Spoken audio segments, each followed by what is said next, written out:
Classique. 7h30, 9h. La matinale de Radio Classique avec Gérard Leclerc.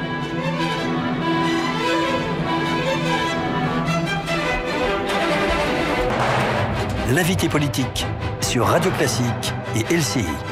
Et comme tout le matin, nous retrouvons nos amis de LCI pour l'invité politique, Harlem Désir. Ce matin, bonjour Harlem Désir. Vous êtes bonjour Gérard Leclerc. Particulièrement en situation, parce que vous êtes secrétaire d'État aux Affaires européennes. Et l'Europe, bien évidemment, on en parle beaucoup avec les réfugiés, également avec les prévisions économiques de la Commission. On commence peut-être par l'Europe, une Europe qui paraît de plus en plus désemparée face à l'afflux des réfugiés.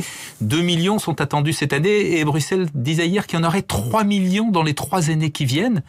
Qu'est-ce que va faire l'Europe ? Oui, d'abord c'est une épreuve de vérité. Pour l'Europe, c'est un test de crédibilité à la fois pour ses valeurs, mais aussi pour sa capacité à protéger collectivement ses frontières extérieures communes. Donc accueillir celles et ceux qui sont en besoin de protection internationale, ça fait partie de nos valeurs, de nos principes, c'est l'asile.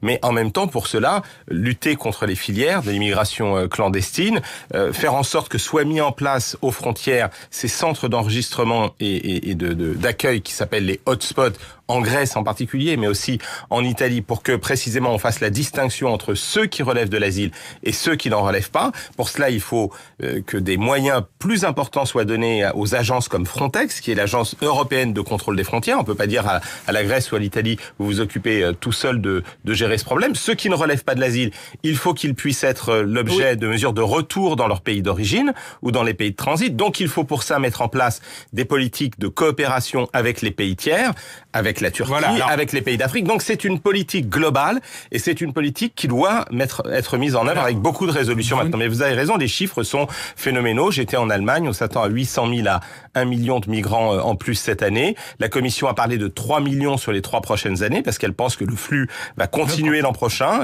Elle parle d'1 million 500 000 l'an prochain et diminuer ensuite. Mais la réalité, c'est qu'il faut que maintenant, on puisse apporter une réponse efficace et faire diminuer les arrivées qui sont beaucoup trop nombreuses et qui tiennent au fait que le contrôle de la frontière extérieure commune de l'Europe, pour l'instant, n'est pas assuré. Oui, justement, le problème, c'est que l'Europe a l'air totalement dépassée dans cette affaire. La Commission avait présenté un plan pour 160 000 réfugiés. Là, vous nous parlez de 2 millions cette année, 3 millions l'an dernier. Il y a déjà des pays qui commencent à construire des murs. Oui. Non seulement des murs avec l'extérieur, comme le fait la Hongrie, mais également, maintenant, on parle de murs entre des pays européens.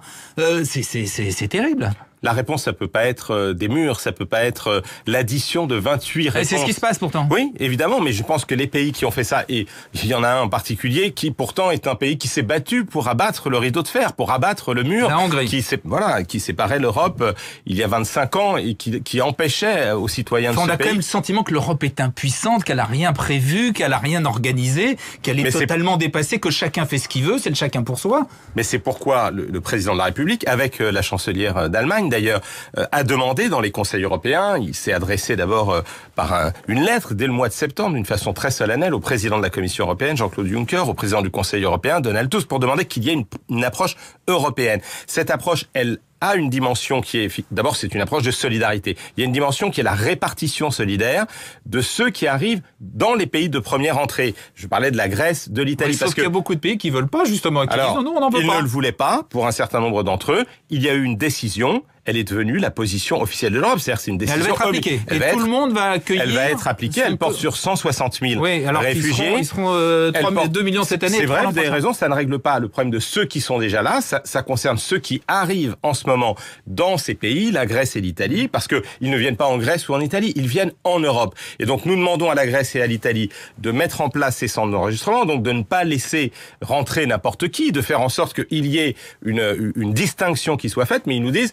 Ceux qui vont se voir reconnaître le statut de réfugiés parce qu'ils fuient la guerre en Syrie, parce qu'ils fuient les dictatures, comment est-ce qu'on fait ensuite pour les accueillir ? Ça ne peut pas être simplement nous. Donc il faut qu'il y ait une répartition solidaire dans les 28 États membres. Et c'est cela la décision qui a été prise dans une réunion des ministres de l'Intérieur, ce qu'on appelle le Conseil Justice Affaires Intérieures. Elle est maintenant obligatoire et donc tout le monde, même des pays qui en Europe de l'Est disaient nous ne voulons pas accueillir des réfugiés, vont devoir accueillir leur part de réfugiés. Nous, la France, nous allons en accueillir 30 000 dans ce cadre de ce processus et ils devront être répartis d'ailleurs, pas simplement dans certaines villes, de même qu'à Calais, nous voulons qu'ils puissent être répartis, ceux qui sont là et qui ont vocation à se voir reconnaître l'asile. Les autres, ils doivent être renvoyés dans leur pays d'origine de façon humaine, de façon digne, en vérifiant que leurs droits sont respectés, mais parce que la soutenabilité de notre système d'asile en Europe, Et la solidarité entre les 28 suppose la crédibilité du contrôle des frontières. Donc nous proposons aussi, c'est une deuxième proposition qu'a fait le président de la République, qu'on mette en place un corps de garde frontière européen. On a commencé à le faire en Méditerranée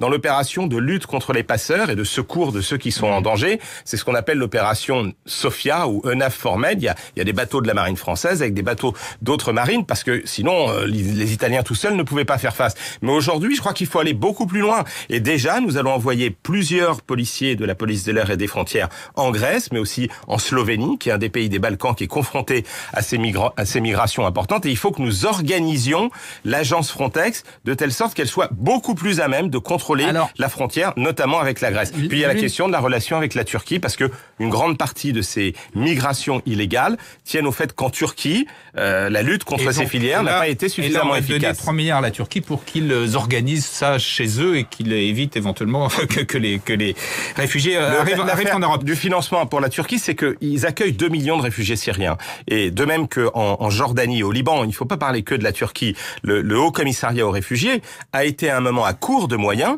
et c'est une des raisons pour lesquelles, pendant l'été, on a vu un certain nombre de réfugiés quitter ces pays voisins de la Syrie, parce qu'il n'y avait plus de conditions sanitaires et d'alimentation suffisantes, et se mettre en route vers l'Europe. Par ailleurs, il y a ces filières. Et donc, si nous voulons aussi avoir une réponse efficace, je crois qu'un des aspects très importants, c'est qu'il faut effectivement que nous venions en aide aux agences de l'ONU qui gèrent ces camps, en particulier le Haut Commissariat aux réfugiés, mais aussi que dans la discussion avec la Turquie, nous reconnaissions qu'il y a là des charges qui sont liées au fait d'accueillir 2 millions de Syriens sur son sol. Alors, l'autre actualité de l'Europe, c'est la France qui est sur la sellette avec les prévisions économiques de Bruxelles. En gros, ils disent le fameux déficit public de la France qui devait passer sous les 3% en 2017, eh bien, il ne passera pas, il sera autour de 3,3%. La croissance est revue plutôt à la baisse, 1,4 l'an prochain et 1,7 dans 2 ans. Le chômage, il restera. C'est pas très brillant. Au moment où l'Europe, la croissance repart en Europe, la France est toujours à la traîne. Alors, nous avons un point de désaccord partiel avec la Commission sur le déficit sur une année, puisque les prévisions qui ont été publiées hier par la Commission européenne concernent cette année 2015, l'année 2016 et l'année 2017. Sur l'année 2015 et l'année 2016, en fait, nous sommes d'accord à 0,1 point près. D'ailleurs, par exemple, cette année, ils estiment qu'à la fin de l'année, la France aura fait 1,1% de croissance. Nous, dans notre projet de budget, nous avons mis 1%. Et même sur l'année 2017, en termes de croissance, eux estiment qu'on fera 1,7% de croissance. Nous, pour l'instant, nous sommes prudents.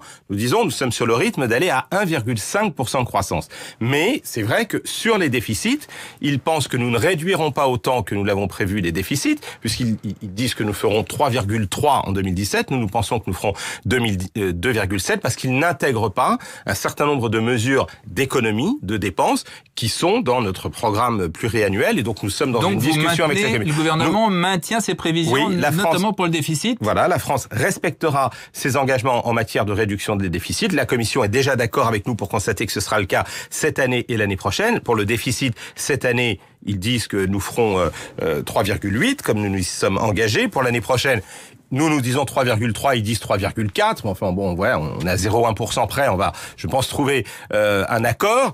Et sur l'année 2017, nous disons que les mesures que nous sommes en train de prendre, de réduction des déficits, leurs effets. Vont donner leurs effets. Nous sommes dans un mouvement qui est à la fois celui de soutenir d'abord la compétitivité des entreprises, réduction de charges, d'impôts de 40 milliards d'euros pour l'emploi, pour permettre l'investissement des entreprises. La croissance, du coup, on le voit, est en train de redémarrer. Les investissements sont en train de repartir. Et le chômage, nous pensons, et la Commission fait la même analyse que nous, va baisser. On peut pas dire à quel mois près. Là, il y a déjà eu de premiers chiffres qui sont un encouragement, qui montrent que les mesures qui ont été prises sont favorables à la fois à l'économie, à l'investissement, à l'embauche. Il y a aussi les mesures d'appui à l'emploi des jeunes. Je pense à une mesure qui est soutenue par l'Europe, qui s'appelle la garantie pour la jeunesse, qui est une mesure de réinsertion des jeunes dans l'emploi très rapidement. Tout cela produit ses effets et nous respecterons nos engagements européens en matière de réduction des déficits. La semaine, vous êtes membre du gouvernement, bien évidemment, et un gouvernement qui a une semaine un peu difficile avec plusieurs reculs, changement de pied, un peu de cafouillage, les retraites modestes, l'allocation adulte handicapé, la réforme, on abandonne la réforme des dotations aux collectivités locales.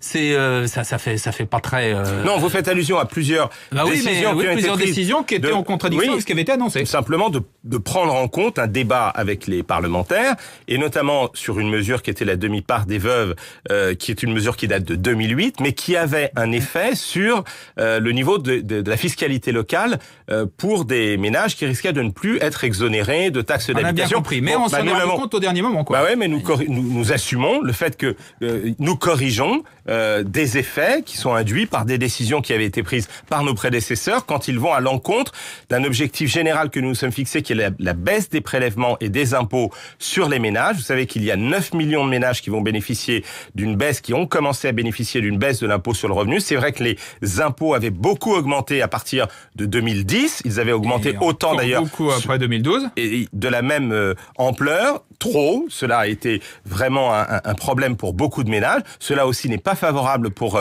la croissance, parce qu'il faut soutenir aussi le pouvoir d'achat et la demande intérieure. Donc, nous corrigeons, depuis que Manuel Valls est au gouvernement, avec une très grande détermination, en faisant baisser à la fois les prélèvements, je l'ai dit, sur les entreprises pour qu'elles investissent, et sur les ménages pour qu'ils regagnent du pouvoir d'achat. Puisque vous parlez de Manuel Valls, quand il dit qu'on abandonne le droit de vote des étrangers, vous, l'ancien président de SOS Racisme, excusez-moi, je parlais plus long.